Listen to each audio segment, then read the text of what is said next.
Well, hello. Hi. This is again your online Prof.Rommel. The last time we talked about, pinag-usapan natin yung mga global entrepreneurs. This time, let's talk more highly at ang tatalakayin naman natin ay yung mga Filipino entrepreneurs. Or, why don't we just call them entrepreneurs? There are many top Philippine entrepreneurs. One of those that I highly adore and follow after ay isang lesser known Cebuano businessman who actually impacted the seaweed, the CARRAGEENAN industry, not only here in the Philippines but globally.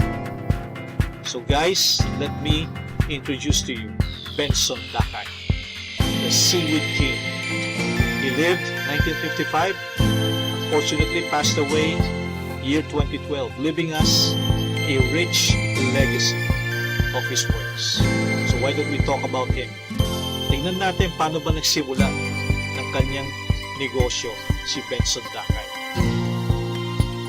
We'll find in this story sa buhay ni Benson Dakay how his passion turned into business. And what was his passion all about? He was into sea diving because he lived doon mismo sa mga isla ng Cebu. And at one time, while he was only 11 years of age, he took interest in a local seaweed. Ang dami niyang nakita. Pagdaong niya doon sa ilalim ng dagat, sabi niya, napakarami nitong mga seaweed na to. Ano kaya ang pakinabang nito? Okay? So that simple question led him to starting a global business. Pero hindi ganun kagad nagsimula. It started slowly. Okay? What he did was borrow 10,000 pesos from his father to send samples. So kinuha niya yung mga sample ng mga seaweed na to. May pakinabang ba to? To prospective clients. After learning about the seaweed Yuchema, okay? Later on, you'll find that there are two major varieties of seaweed that are good for local consumption. The red and the green seaweed. Now, this is an example of a seaweed farming in Sibolon Island, Western Visayas, Philippines. Remember, when our coastal farmers, coastal fishermen, could no longer turn into fishing, example, bumabagyo, or there will be instances na walang huli, they would in turn to become local seaside farmers. So what do? Benson Dakay helped them establish the seaweed industry. Ito yung naging lucrative business sa kanila. While escaping from the work of fishing in the sea, the open sea, okay, with all the dangers fraught with it. So binigyan niya ng alternative livelihood. And it boomed. Okay? At one time, nakilala Pilipinas bilang one of the largest seaweed or CARRAGEENAN producing country in the entire world. That was actually the start of his enterprising career. So he found use dun sa seaweed, okay, na kanyang nadiskubre. But it was just lying underneath the sea. It was there for thousands of years or maybe even more. Pero nakita niya ang pakinabang ng seaweed. He started a small unit until this became a building enterprise, his own manufacturing plant, which he started in 1979, which is actually the first CARRAGEENAN refinery in Asia that will produce semi-refined CARRAGEENAN. This is actually a binding agent. Yung, di ba, pag kinuha mo yung texture ng seaweed, medyo malambot siya, medyo matigas. Okay? Yun yung binding agent that you'll find in many food and pharmaceutical products, from milk and meat products to drugs and toothpaste. You'll be surprised, my dear friends, my beloved Herons, na ito palang seaweed is found in most of the products that we normally consume. Okay? Now, under the tutelage of his uncle, Benson earned his first million at age 19. What a great fit for a young man like Benson. A teenager at that. What are the major contributions of Benson Dakay to the seaweed industry? His clients around the world held 30% of the global market, producing 10 million metric tons, supplying brands such as Colgate-Palmolive, Quaker, Mars, and Nestle. Now, Dakay led the Philippines in a series of campaigns for the acceptance of the carrageenan in the United States as a non-toxic food additive. Initially, hindi tinatanggap, hindi kinikilala na food additive ang seaweed. Okay? But slowly, through lobbying and through much of the groundwork that they did, in 1996, he headed and won the same battle, the European Union. He also lobbied for the classification of PNG, the Philippine Grade Substance, na isama to sa Food Codex Alimentarius and the Codex Committee of the Food Additives and Contaminants. Nasama yung Philippine-made product. And thanks to Benson Dakay, kakaunti lang ang nakakaalam niya, but he was the pioneer in the carrageenan industry. Carrageenan, by the way, if you'll be asking, ano ba itong carrageenan na to? Makakain ba to? Yes, it is actually a semi-processed seaweed. It works as a gelling, it gels, thickening, binding agent for processed food. So, yung typical, yung food gel na kinakain ng mga bata, yung jelly, those are actually seaweed. Thickening and binding agent. Anong ginagawa dito? It's a food additive. Dinadagdag siya, hinahalo siya sa meat products like ham, hot dogs, and jellies. And it's also used for animal-free soft gel capsules, biodegradable digestible films, microbicides or compounds that are used to prevent the spread of STD. Okay? Our sources in GMA News, March 1 of 2011. So maraming gamit pala itong carrageenan. And we are already consuming much of this. So saan natin makikita itong carrageenan? It is found, okay, yung seaweed variety na ating kinoconsume, no? It is found saan? Jelly, ice cream, aren't you surprised? And even toothpaste. Imagine mo yung seaweed na kinakain ng dagat, yung lamang dagat na yan. Part na pala ng staple food ng humans, fit for consumption. Okay? So, dalawang klase ng jelly, like I said, ng seaweed. You have the green seaweed, ito yung lato. Actually, ito yung edible na sometimes comes at your table. Okay? Hinuhugasan lang siya, binabanlawan, okay? At nilalagyan ng konting asin at konting suka. Then you have lato, alamang dagat, which is very edible, very rich in fibers and nutrients and minerals. Okay? And you have the red seaweed. Okay? Ito yung buso o tambalang ang tawag dito. Seaweed farming is actually now a primary source of income for most families in Layag-Layag, Zamboanga. This is current. Okay?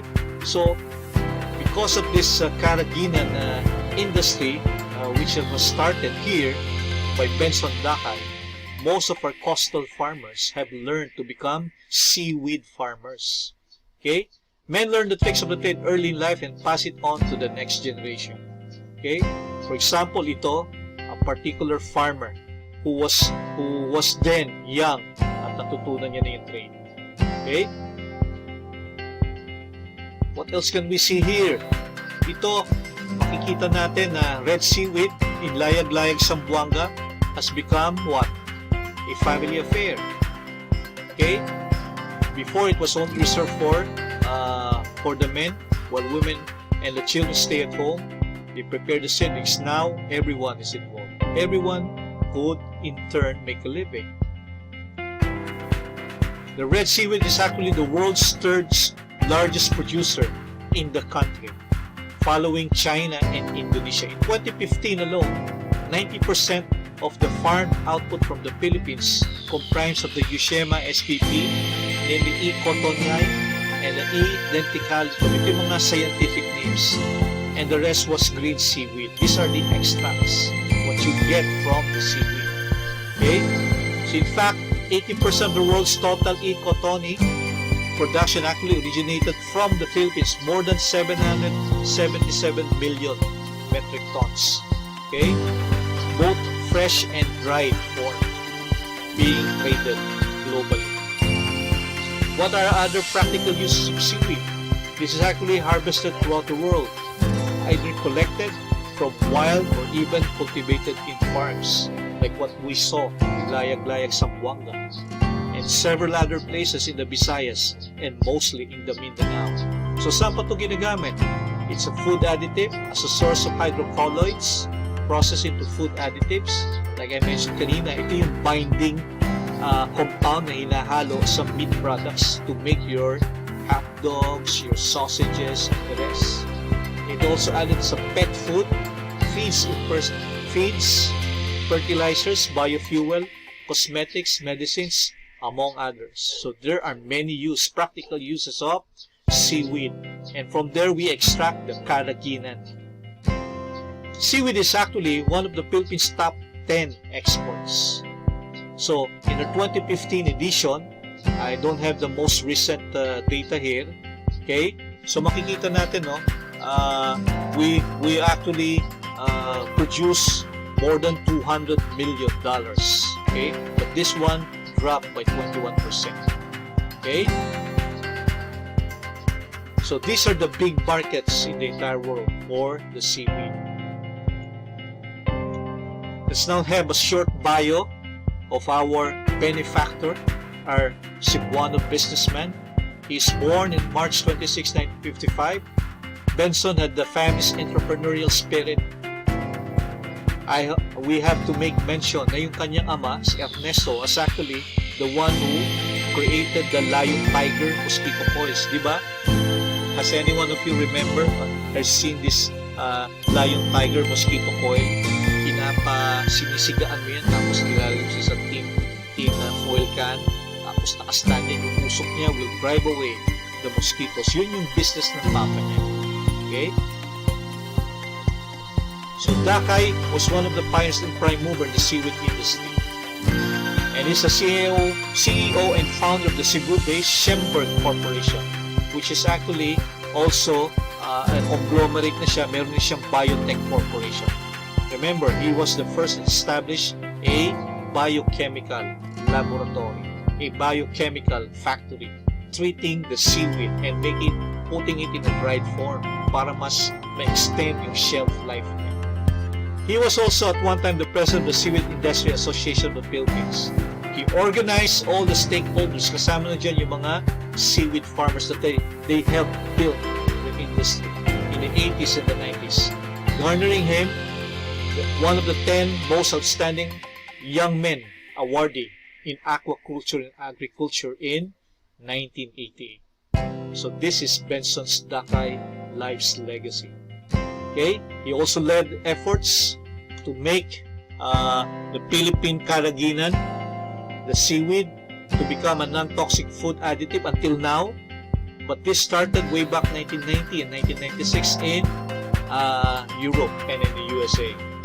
Now, it was Dakay's leadership that allowed the PNG, kanina binanggit na natin to, Philippine National Breed CARRAGEENAN, to continue to stay in the world market of CARRAGEENAN. So, one of those prime components of seaweed is the PNG, which is actually Philippine product, seaweed, coming from the Philippines.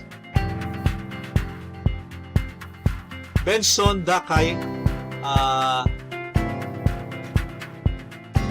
left, okay, siguro we would say at an early age of when he left year 2012, when he succumbed to kidney cancer, and he is survived by his family, who continues on with the legacy. The family now takes the helm, the leadership, the sons and the daughters, and the wife. Okay, so tuloy pa rin yung negosyo ng Schemberg Corporation. The Benson Dakay legacy lives on. Okay? So, what entrepreneurial spirit did we see sa buhay ni Benson Dakay? Okay?